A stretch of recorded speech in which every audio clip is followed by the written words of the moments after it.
Hello everyone, welcome back to my channel. Today's video is about top 15 most haunted houses in the USA. But before we get into today's video, to those who are new to this channel, please feel free to click on the subscribe button and hit the notification bell so that you would be notified about the latest updates. So without any delay, let's get right into the video.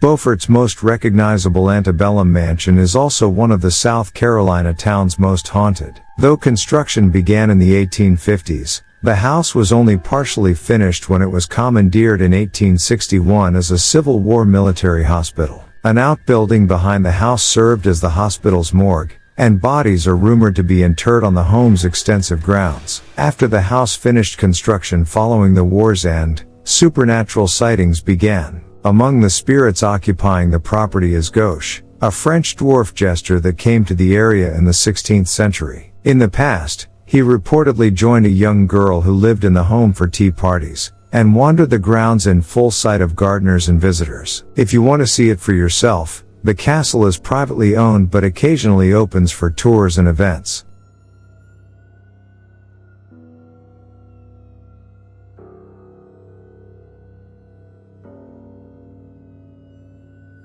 At one of the most haunted houses in America, the bad energy allegedly stems from a botched appendectomy. It is said that a 6-year-old girl who haunts the house died during a desperate procedure without anesthesia at the turn of the century. In the 1990s, a family who lived in the Sally house documented their experience on the TV show Sightings, which spoke of flying objects, frequent apparitions, and a mix of scratching, gouging, and shoving. The home is now vacant, but it's a popular pick for paranormal researchers, and even regular folks can book the house to stay the night for about $100 per person.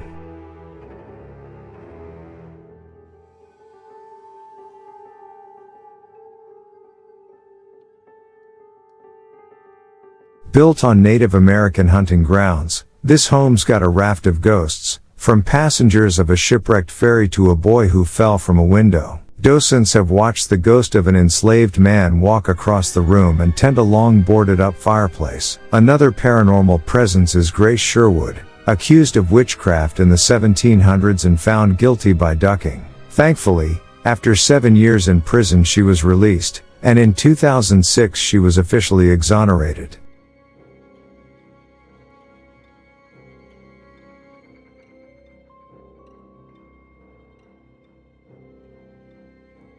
This mansion was built 1881-83 by German immigrant Hannes Tiedemann, who tragically lost his 4 children. It was later called Eintracht Hall, used for German culture clubs. It wasn't until the 1960s that the then owners began to say it was haunted by Hannes's wife and declared it evil. There are hidden rooms and ugly rumors about Hannes as a murderer, crying babies, organ music, ghosts who snatch blankets off you at night, and more. One owner of this most haunted house in Ohio was Judy Garland's last husband.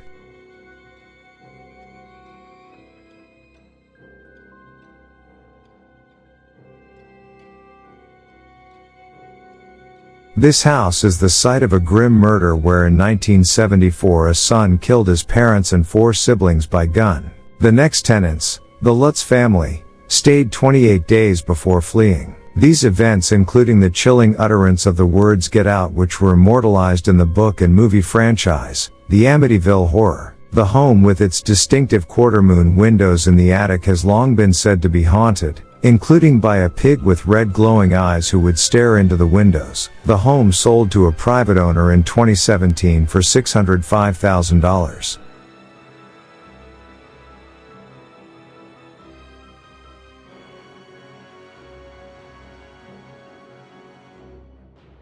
At 70,000 square feet, this home has a lot of floor space for ghosts to ramble. Although the home is abandoned, it's in fairly intact shape, despite peeling paint, thanks to a caretaker and guard dogs. It is said that the tycoon Peter A.B. Widener, who built it, and his son and grandson who sank with the famous ship still haunts the place.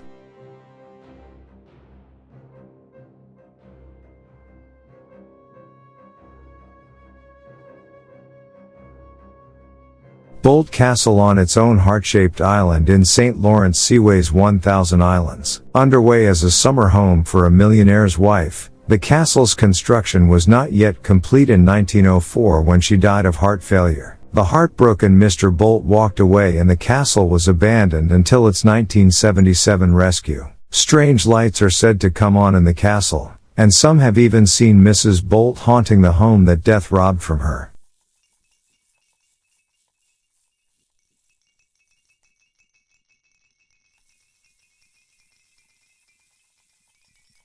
Sarah Winchester's husband developed the gun that won the West, a decision that would come back to haunt her. After losing her husband and young daughter, the widow consulted a spiritualist who alleged the family was being haunted by Native Americans, Civil War soldiers, and others killed by her husband's famous Winchester rifle. It was recommended that she use her $20 million inheritance to build a home to appease the spirits. What began as an 8-room farmhouse was added onto for 26 years between 1886 and 1922, becoming a 160-room mansion with 2,000 doors, and all in an effort to confuse pursuing spirits.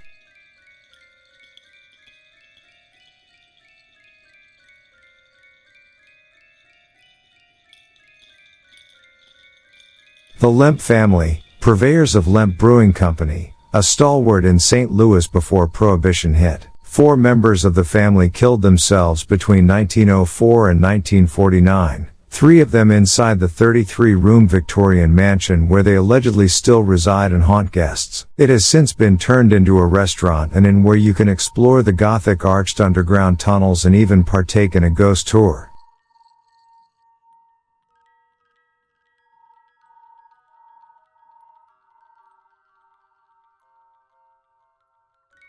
It's the age-old tale of neighbors at war where a woman named Kate Batts believed her neighbor, John Bell, cheated her out of some land. Lying on her deathbed in the early 19th century, she swore she would haunt him forever. The result was mayhem for the Bell family, which said they experienced physical attacks and heard chains dragged across floors and noises in the walls. They even claimed to see odd-looking animals on their farm, like a dog with a rabbit's head.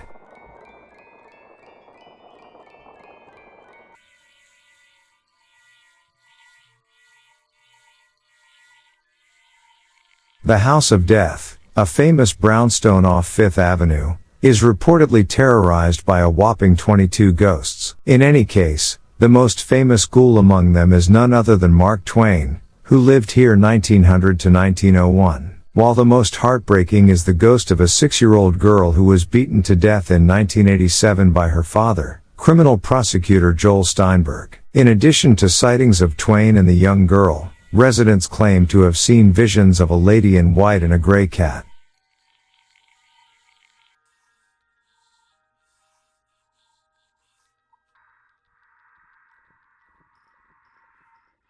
Some say a ghostly face appears in the cellar over the sink where bloody clothing may have been washed right after the 1892 hatchet murders of Andrew and Abby Borden. Andrew's daughter Lizzie, who was acquitted at the trial of the century, perhaps by the jury's error. She, Andrew and her stepmother Abby are said to linger in the house, along with children who roll marbles on the attic floor, victims of a drowning by their mother in the basement well next door.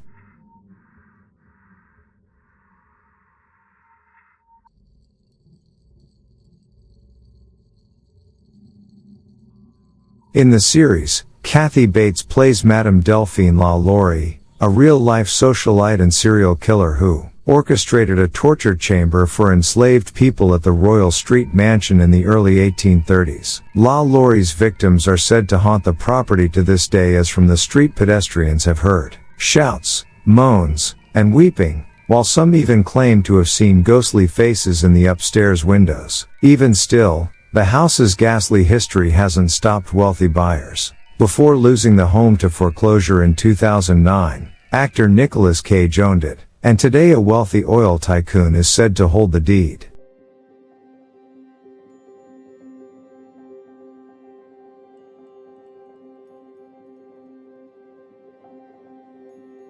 This brick mansion, built in 1784 for prominent merchant Joshua Ward, sits on the site where High Sheriff George Corwin, who was a major figure in the Salem witch trials, once lived. Corwin was known as the man who used his cane to poke back in the tongue of a dying Giles Corey, one of the witches executed by piling stones upon his body. There are 3 ghosts now associated with the house. One of the ghosts is the ghost of Giles Corey himself, the strangler who chokes visitors, and the witch, who was famously captured in all her disheveled glory by a realtor taking photos at a Christmas party at the property.